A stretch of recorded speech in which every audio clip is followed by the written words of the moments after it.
Okay, I'd like to welcome you to my talk. As you know, next year we're going to have a total solar eclipse crossing the United States from Mexico to the United States off through Canada. Now, as you know, some of us here may be imaging or just watching the eclipse. But let's just move on here. First of all, 1923, during just before the Great Depression, for the flapper years, the Roaring '20s. In that time, the Hollywood land sign is dedicated. Prohibition is in its third year. Clarence Birdseye, he invents the flash freezing of frozen foods. Juan de la Cervera of Spain flew the first autogyro, which is the prelude to the helicopter. Edwin Hubble images the Cepheid variable V1. This allowed him to calculate the distance for the M31 galaxy using the period luminosity relationship discovered by Henrietta Swan Leavitt. The telescope makers of Springfield charter was drawn up in December 7th, 1923. Astronomer Anselm Cannon observed the September 10th total solar eclipse from Catalina Island, California, one just over 100 years ago in 1923. And here's the path. Some photos taken at the time. Now here we are in 1924, over 100 years later. Here's the path for the eclipse that we're going to see in 2024, April 8th, I think. Yeah, 8th. First of all, I want to talk about safety. So basically, the eclipse occurs, you're going to have full sunlight. Of course, you're going to have partial phases, then you'll have total solar eclipse.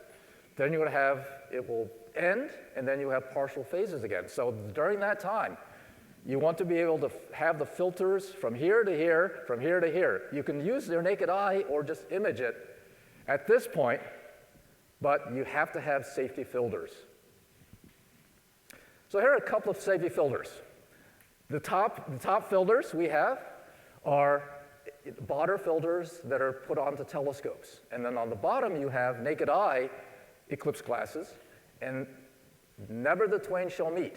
You do not want to cross these. You don't want to use the naked eye glasses to put it on your telescope, on your camera lenses, your binoculars. You do not mix these. They have to be made in such a way that they will be used for the proper usage. I use Botter planetarium film, and this is used, you can cut them, they're in sheets, and you can cut them and you can make them, put it into a holder, and you can use them for your telescopes, binoculars, camera lenses, etc. So for safety, I want you you can take this picture, I'll leave it on just for a few minutes. Go to this website. The AES will have, the American Astronomical Society, has a web page dedicated to safe usage and the safe solar filters to use.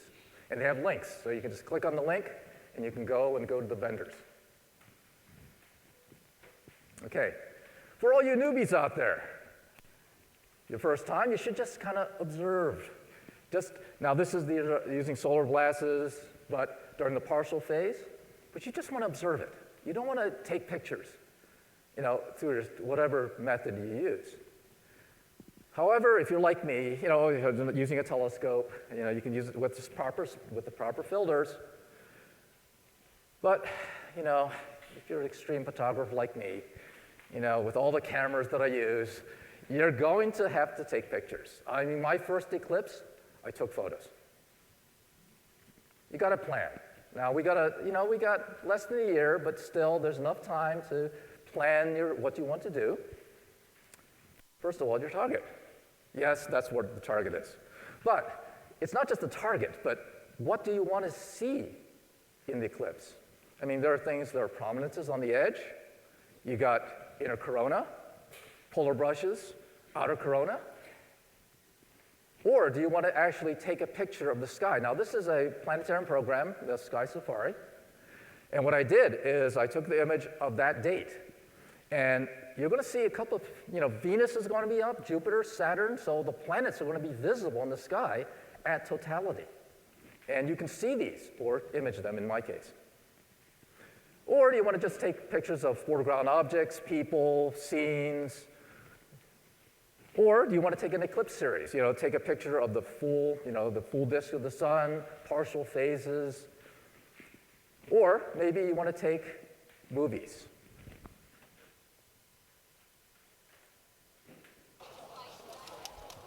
And you're going to hear the people, the sound of people, and this is toward the end. And people are going to talk about polar,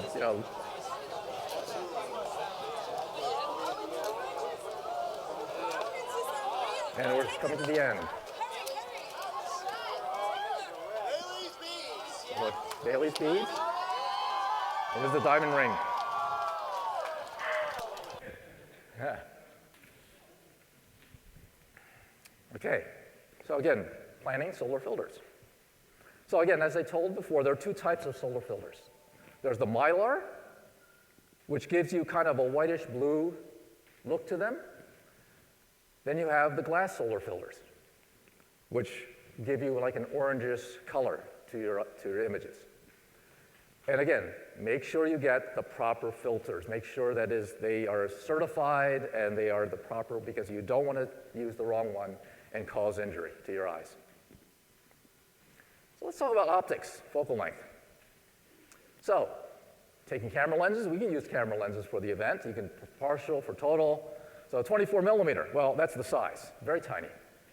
Or you can use a cell phone with proper filtration, a little bit bigger, about 26 millimeters. Normal lenses, say 50 to 135 millimeter, it's starting to get larger. Remember, if you want to get the outer portions, you have to choose your optics that you're going to use for the subject matter. 200 millimeter lenses, again, we're going up in focal length now. Notice it's getting, these are, by the way, these are virtual images. They're real images, but I changed the size to be able to show what is available when you use a particular lens. Now we're getting up to telescopes. 92 millimeter f5.6, about 515 millimeters, getting much larger. Now it actually fills all the entire frame, all the outer corona. Actually, there's more outer corona even beyond this photo. Or this is what I use. This is my lens. It's a 400 millimeter with a 1.4 times adapter. 896 millimeters. This is with the APS chip, the small crop sensor. And it literally fills the field. Or if you want to, you could take your telescope and you throw a Barlow on it and you really zoom into it. Cameras. Now, you can use any camera, basically. And by the way, I use digital cameras. If you want to use analog film, you're quite welcome. There's no problem. I do know there's still a person that I know, a very good friend, he uses film to still image. These are webcams. Or you can use a cell phone today. Digital single lens reflex, or the more modern mirrorless cameras. So setups. I'm going to go with complicated to easy. So webcam. I haven't taken pictures of a solar eclipse with a webcam. I think it's a little difficult because of all the software involved, trying to get the thing to get it the right exposure framing, so I've never gone there. But if you like to do that, I do know a person is going to use his webcam, his astronomy webcam, to image the total solar eclipse.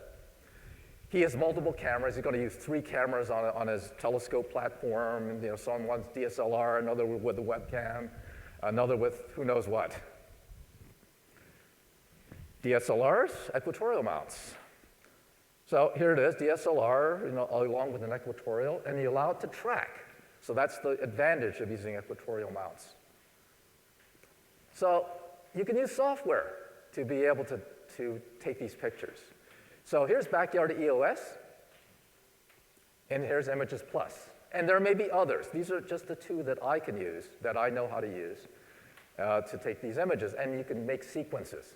And so when you make sequences, you program it in, you hit the enter key, and away it goes. I don't have to look at the computer, assuming the computer doesn't crash. And if you want to know about the computer that crashed, come see me at 3 o'clock up near the Bruning Observatory, and I'll tell you the story about one of the computers that crashed. And I'll tell you the whole story. So here's the series that it takes. It just click, click, click, and it goes from, say, 1/250th of a second, all the way in two-thirds stops, all the way up to 4 seconds, and then back down again, back up again, and it just did this whole sequence of events. DSLRs or, with mini EQ amounts. So this is, you're looking at what I call my Eclipse, my International Eclipse chasing gear. Because notice how small it is.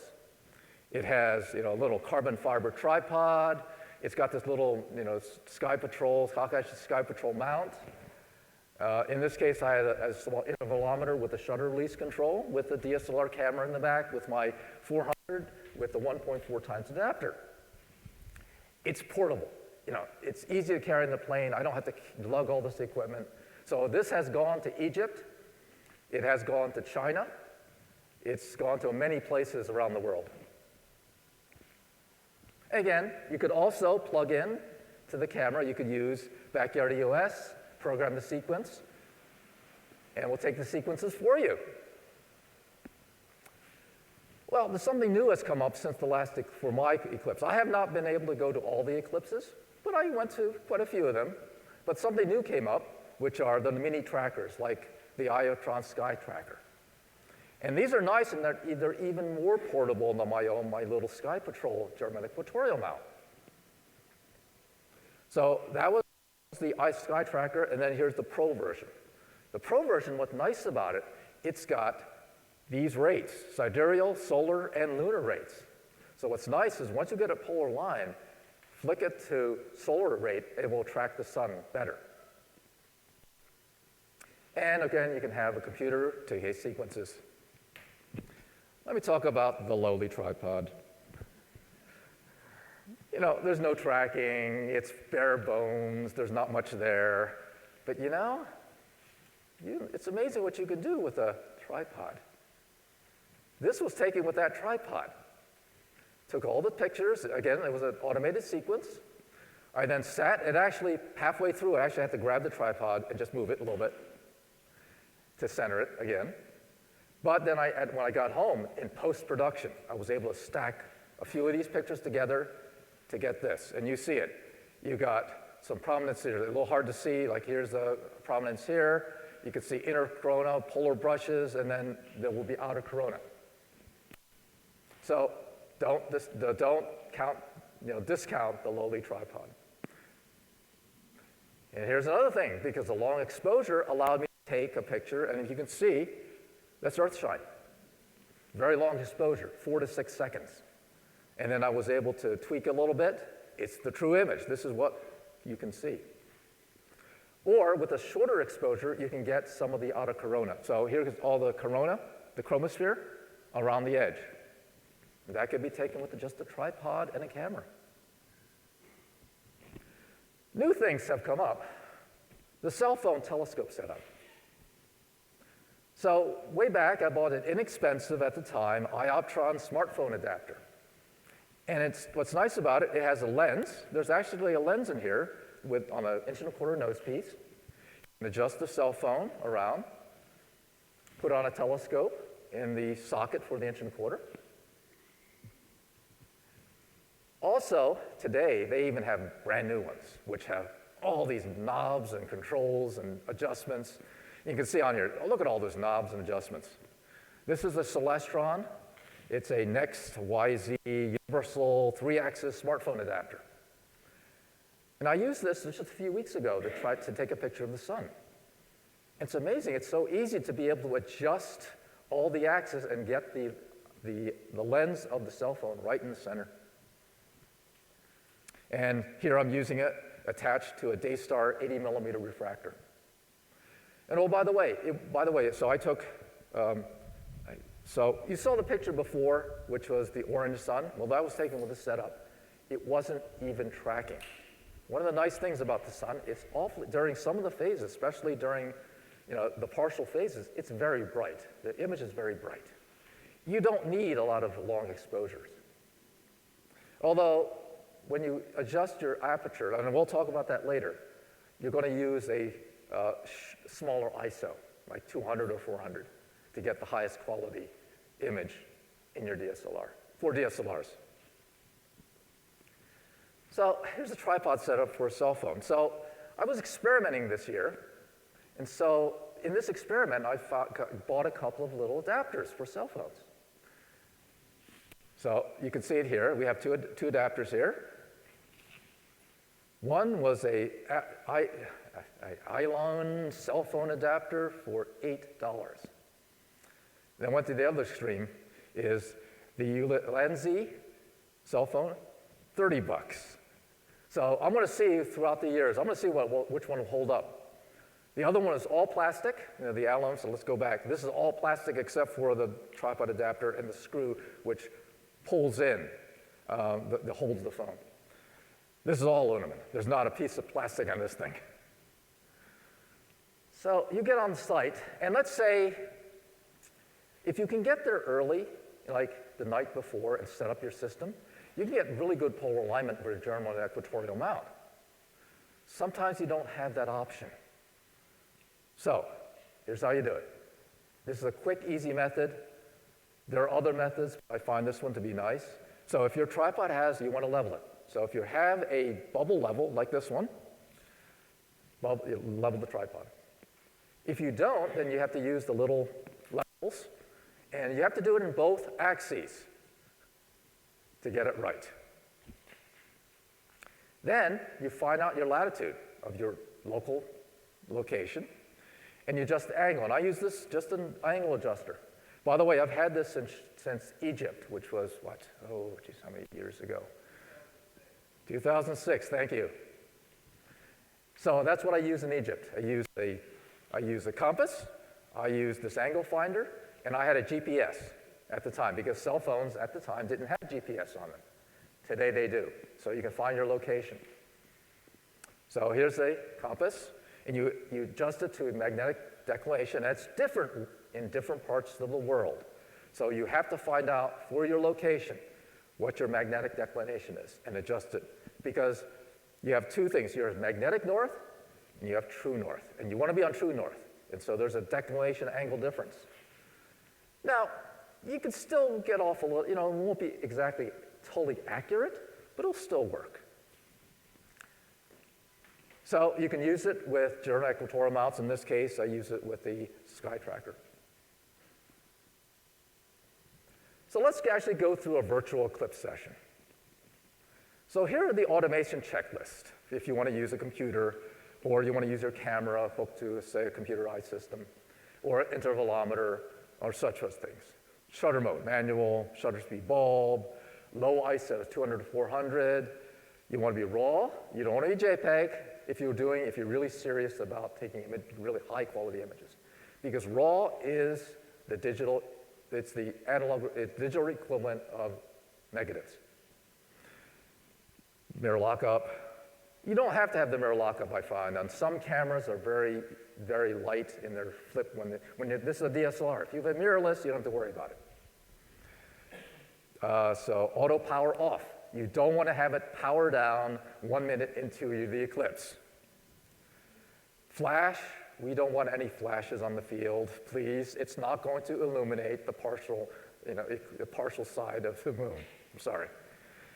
Turn off your image stabilizer. Interesting, image stabilizers on some of them, if you turn it on and you have a DSLR lens, it goes crazy. It actually will shutter because it said, well, I have it on a tripod, I don't know what to do. So it will shake the image stabilization system. So make sure to turn it off, and of course, turn off your autofocus, because under certain conditions, you're not going to be able to focus. The autofocus is not good enough. All right, you attach a solar filter. Make sure it's attached well. You don't want it falling off. Then using your view screen, not your eyes, using the view screen, center the sun, zoom in 5 times, 10 times, 30 times, depending on your system. Take a photo, examine the focus. Remember, we're doing this during the full sun with the solar filter. Turn on your automation software, make sure it's running properly, and then throw everything on standby. You don't want to lose your battery. Now, if you've got batteries or electric power, fine, but You don't want to have the thing not run when it's time, because you don't want to have a buffer overflow on your computer and have your computer crash. Same thing, or use Images Plus. So you take pictures of the partial phase, and you're sitting here, what do we do with partial phase? Well, you could do pinhole photography, in this case, at Mob 2006. You're getting close, so say 5 minutes before, make sure you bring your computers out of standby, make sure your camera's on, make sure everything's running properly. Then you start Bailey's beads, and then you rip off the solar filter. So you want it attached well, but not so you have to do gyration to be able to pull that solar filter off. You need to be able to secure it, remove it, put it back on at the end of the Eclipse. Then, in my case, you just hit the Enter key, and then you just kind of relax, and it takes the sequences for you as you're watching the Eclipse. So just to let you know, about 500 to 2/50th of a second, you're going to get inner corona and some of the chromosphere. Polar brushes, inner corona, 1/25th to 1/30th of a second. Outer corona, anything from 1/8 of a second up to 4 seconds. And this is what I'm doing during the automation. That's what makes let the computers do what they're great at doing, automation. When Diamond Ring finally arrives, the end of the Eclipse is here. You attach the solar filter, and now you start looking at the final phases. At this, for a lot of us, the Eclipse is over, unless you're doing sequences. But for me, the Eclipse is over. I'll just hit the shutter button once in a while to take a few photos of the partial. To me, it's the main event. I want to see totality. So now the virtual Eclipse is done. Let me give you some hints on using cell phones. Now, I'm just going to give you Android tips, because I don't know how an Apple phone works. So again, if you have a different type of phones, you're going to have different settings, different ways of taking images. So read the operation manual. I'm sorry, I know some people don't like to do that, but please do. So here's a solar image with an Android, not using hooked up to a 92 millimeter refractor. So I found that it's hard to find good apps for Androids. But I did find that the Android has a Pro mode. And then you can adjust certain things like ISO, the speed, which is the shutter speed, focus, you can manually focus it, and you can turn the flash off. And here's another assist, loops. Because yes, you can magnify the image, but you're also magnifying the pixels, bringing other artifacts in play. Put the loop down. Now this one is not the best loop because you can see all the side here, you can let light in. But I also have one that is covered. And so you can put it up and actually look at the focused image. And I found this really neat adapter. It's a Bluetooth shutter release for Android phones, for smartphones, and it works great. I don't have to touch the phone and have the thing shaking on me as I'm taking images. Here's a picture using the Android. 80 millimeter f6, using a 25 millimeter eyepiece. I enlarged the image, so it's about 1,000th of a second. f1.8, focal length was 5 millimeters. That's because I was using a eyepiece, so that magnified. It's called afocal photography, and ISO 100. So you can do things with cell phones, it's just that you have to prepare for it, because cell phones were not made to do astroimaging, but you can make it do astroimaging. So we have other images that you can do. You can also do panning motion. So this pan device could actually do 360s. It can do panoramas. You can do all kinds of interesting things you can do with cell phones. You can attach, in this case, a mirrorless camera. Oops. Let me go back. Oops. Oops. Oh, okay. So this is a DSLR image using a pan motion, and it took pictures, and I made an animated GIF of this.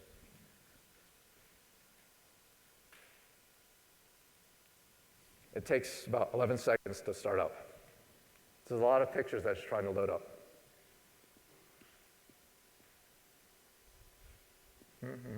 Anytime now. There you go. So this is still images. I'm just doing a pan. And so even if you don't have a movie camera or a movie mode, you can just take these panoramas. And because during the eclipse, there are people around, you're going to see the sunset. You're going to see sunset 360 degrees around you.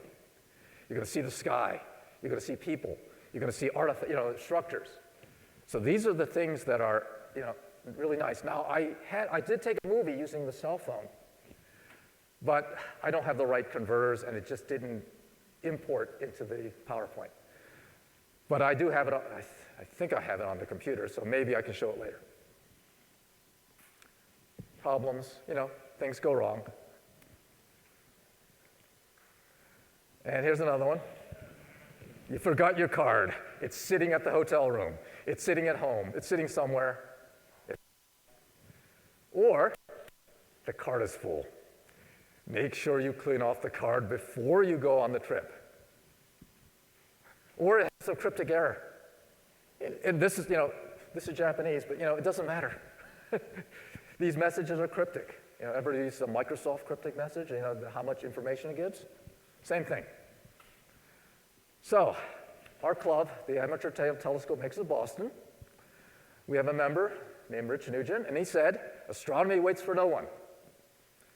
And here's my quote: "If you can't fix it in 30 seconds, leave it. Watch the eclipse." Thank you, and happy 100th anniversary of Springfield Telescope Makers. So, I have time for just a couple of questions, because I have to go. Yes, Rick? Just a quick comment. When we went to the 2017 eclipse, I learned I was going to take a small telescope with me, and we were going to the path of totality. My brother-in-law lived down there. I learned that we were going to be watching it on his boat. Uh-oh. I have a camera with a 140 millimeter lens. I actually managed to hand hold good pictures. Right. But I left the image stabilization on. Okay, so Clicking away, and I got a lot of, not all of them were clear, but a lot of them were really good. right. So Rick was saying that he for the 2017 eclipse, he went to see the eclipse, but it was on his brother-in-law's boat. And he handheld it, and he was able to take a picture, but he had the image stabilizer on. All right, I know. One more, so you. This comment. When you go and set up for the eclipse, keep in mind that a lot of street lights and other lights are on. They work so like when it gets dark, they come on automatically. Yes, okay, so. Right, so the comment is street lights, when they go, if you set up near an industrial area, as soon as it gets dark, the street lights will come on. And that's a bad thing.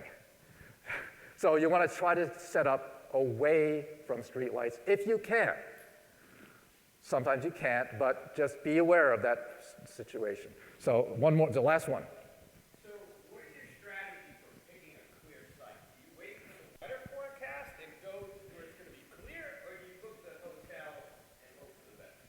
You book the hotel, and then you've got to be able to move. You've got to be able to travel. That's the trick on eclipse chasing. You have to be able to move. And that's what we do. We check the forecast. I mean, Joe Reyes is going to talk about that on his talk on Saturday. So I remember I'm going to give you one quick thing. Joe Reyes, I remember when I went to the eclipse in Hawaii, and it was also in Baja, California. I went to Hawaii. Joe Reyes said in one of his articles, if the trade winds stop blowing, go south. Well, I was in Kona, and I was with an inexperienced crew, and we decided, hey, let's go north to Kona. And it was cloudy. Fortunately, it didn't rain, but it was cloudy. And here I am in Kona, and then it clicked. I remember there was no wind. It was still air, but it didn't register. Only after the eclipse was over, all the clouds, I didn't see it. If I had stayed at my condo that I was staying at, I would have seen the eclipse. It happens, but I had a great trip. And by the way, if you've heard about Lahaina, I did visit Lahaina, and it's complete. I hear it's complete burn down. So it's very sad that that occurred. So anyway, that's it. So if you want to talk to me later, I'll be at 3 o'clock near the Bruning Observatory, the domed observatory, and you can talk to me there. Thank you.